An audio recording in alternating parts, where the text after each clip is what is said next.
반갑습니다. 멜신 목장의 양진원 목장입니다. 이렇게 하나님을 자랑하는 간증을 할 수 있도록 이 시간을 허락해 주신 하나님께 감사를 올려드립니다. 저는 택배업에 종사하고 있습니다. 매일 다람쥐 쳇바퀴 돌듯 반복되는 일상의 삶 속에 저는 가끔 저 자신이 사람인지 다람쥐인지 분간이 안 될 때가 있습니다. 2019년 8월 새로운 터전을 잡아보고자 서울에서 부산까지 내려올 것을 결정할 때에 정말 많은 고민과 걱정을 몇 개월간에 결정하는 동안 실행에 옮길 때 마음에 걸리는 것들이 한둘이 아니었습니다. 아마도 제가 살아온 세월 중에 가장 가슴 졸이는 선택이 아니었나 생각이 듭니다. 우려했던 것처럼 1년이 넘는 시간 동안 버는 수익금이 생활을 할 수 없을 정도로 심각했었고 숨막히는 날들이었습니다. 그때 아내와 마찰도 정말 많았습니다. 그런 결정을 부추긴 아내가 매일같이 교회를 다니며 기도만 하는 아내가 곱게 보일 리가 없었습니다. 그렇지 않아도 교회에 대한 저희 선입견이 그닥 아름답지 않았기에 저 또한 청개구리처럼 행동했습니다.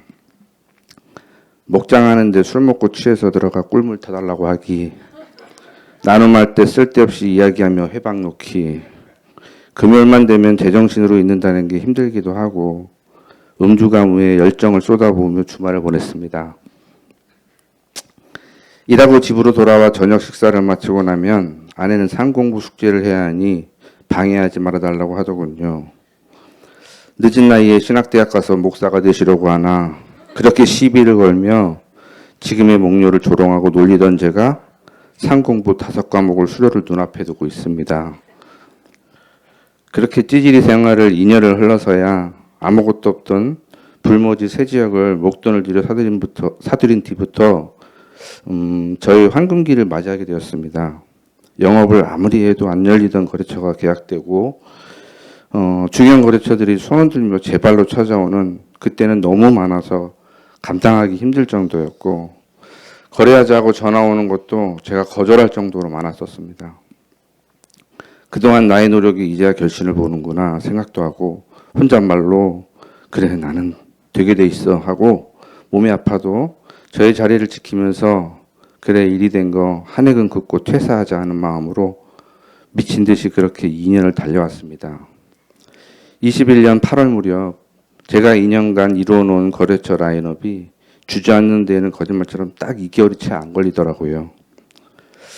멘탈이 날아가고 엎친 데 덮친다고 허리까지 다쳐서 2달 가까이 도수 치료를 받으러 다녀도 좀처럼 나아질 기미가 보이지 않았습니다. 그렇게 몸과 마음이 점점 가라앉고 시샘말로 바닥을 치면 올라갈 일만 남았다고 하는데 저는 어찌 끝이 없는 지하까지 뚫고 내려가는 기분이었습니다. 그렇게 황폐일 대로 황폐일 때쯤 제 마음의 모든 것이 무너져 내버린 기분이 들었습니다. 그러던 어느 날 오후쯤에 위로의 핸드폰 게임을 하고 있던 그때 아내가 슬며시다가 역사적인 딜이 들어오더군요. 준수 아빠, 교회 4번만 나와서 목사님과 새가족 목장 말씀 좀 나눠봐줘. 4번 안에 교회에 대한 당신의 마음이 바뀌지 않으면 그때는 다시는 교회 가자는 말 안 할게. 진짜야? 그렇지 않아도 마음에 우울하던 차에 듣던 중 가장 반가운 말이 아닐 수 없었습니다. 내키지는 않았지만 그래 4번만 버티자. 그럼 난 벗어난다. 4주간 고난을 행군한다 생각하자. 그런 생각으로 1주차부터 순조롭게 다니다가 2주차에 예배 직후 허리가 아프니 목사님께 헌신 기도를 받아보자고 제 손을 이끌고 가더군요. 아프면 병원에 치료를 더 받아보라고 권할 것이지 헌신 기도를 받아보라니 기가 찼으나 어차피 약속한 4주 안에 포함된 날이니 군소리 없이 따라 나서긴 했으나 마음이 무겁고 부담스러웠습니다. 목사님께 헌신 기도를 받은 후 전진근 목사님이 목장 식구들에게 다 같이 점심을 사겠다고 하셔서 따라 나서는데 이때부터인가 그때 당시 아들 몸무게가 대략 24~25kg 정도였던 것 같습니다. 허리 통증으로 2달 동안 아들을 들어서 안아본다는 생각조차 못했던 시간들이었는데 식당으로 걸어가는 중 허리가 부자연스러움은 없어진 것 같다는 느낌이 들어서 에이 설마 바로? 그러면서 식당으로 들어가기 전에 미친 척하고 아들을 먼저 들어보려고 봤습니다. 작은 짐도 버거웠던 저한테 또 삐끗하면 치료했던 것이 물거품이 될 것이기에 심각한 도전이었습니다. 순간 머릿속이 복잡해졌습니다. 아무 말 없이 집으로 돌아와 뛰놀고 있는 아들을 다시 한번 번쩍 들어올려 보았습니다. 되네. 헌신기도 때문인가? 내 허리가 나은 건가? 그건 아니겠지. 우연의 일치이며 나을 때가 돼서 나은 것이 맞을 거야 하고 애써 부정하며 이 내용을 아내에게 말하는 순간 내 모든 부정은 긍정으로 바뀌게 되고 빌미를 제공하는 것이라 그날 사건은 입 닫고 무덤까지 가져가야겠다는 생각이 들었습니다. 그렇게 3주가 흘렀고 드디어 마지막 4주차 새가족 목장 예수 영접 모인 날, 그날 아침 햇살은 왜 그리도 따스하던지 1시간 넘게 목사님의 말씀은 이어졌고 이제 시간이 다 되었다고 하시는 말씀이 떨어지자 입가에 미소가 번졌습니다. 그러나 5분 뒤 그 미소는 회개의 눈물이 되는 시간이 되었습니다. 철옹성 같다고 생각한 저의 마음의 문은 한낱 파도에 부서지는 모래성 같았음을 그때 알았습니다.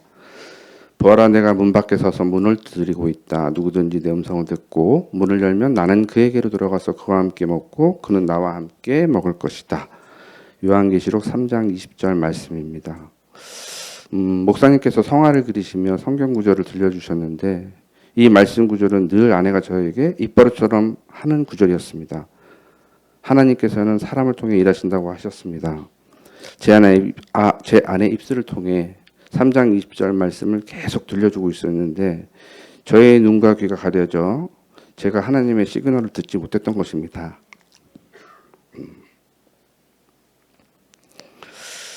저와 함께 동행하시려고 끝없는 노크를 하셨는데 제가 외면하고 얼굴을 돌리고 있었다는 것이 제 마음을 아프게 만들었기 때문입니다. 그날 저는 이 말씀 한 구절을 통해서 하나님을 만났습니다.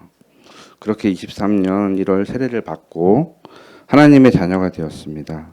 다음 달에는 목부가 되었고 1년간의 철부지 목부 시절을 탈피하고 올해 5월에 목자 임명식을 통해 목자가 되어 목장을 이루며 주님의 은혜를 목장 식구들과 함께 체험하며 감사함으로 살아가고 있습니다. 뒤돌아보니 그 사이 하나님은 건강과 재정의 어려움을 이전처럼 모두 회복시켜 주셨습니다. 당시 아내의 기도가 시작되었을 무렵 하나님의 개입이 시작되셨으며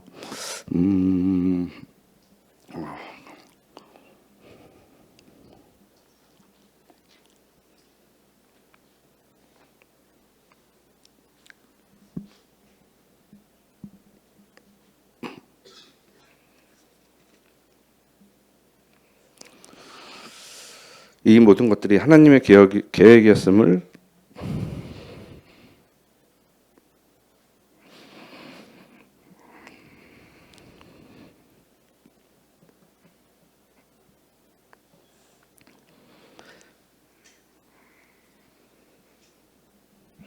나중에 깨닫게 되고 모든 것을 채워주시는 분이 모든 것을 거두어 가실 수도 있다는 것을 알아가게 되었습니다. 지금의 저는 예전처럼 타사의 영업을 당할까 봐 걱정하는 것이 아니라 주신 것도 하나님이 주신 것이니 지켜주시는 것도 하나님이 계시기에 그런 걱정과 염려에서 해방되었습니다. 그리고 확실한 건 지금도 저는 변화되어 가고 있다는 것입니다. 지금까지도 나의 삶을 계획하시고 지금 이 시간에도 함께 동행해 주신 하나님께 감사합니다. 기도하며 함께 동역해 주신 목장 식구들과 기도로 헌신해 주신 목사님과 사모님께도 감사합니다. 긴 간증 끝까지 들어서 감사합니다. 하늘의 복 많이 받으세요.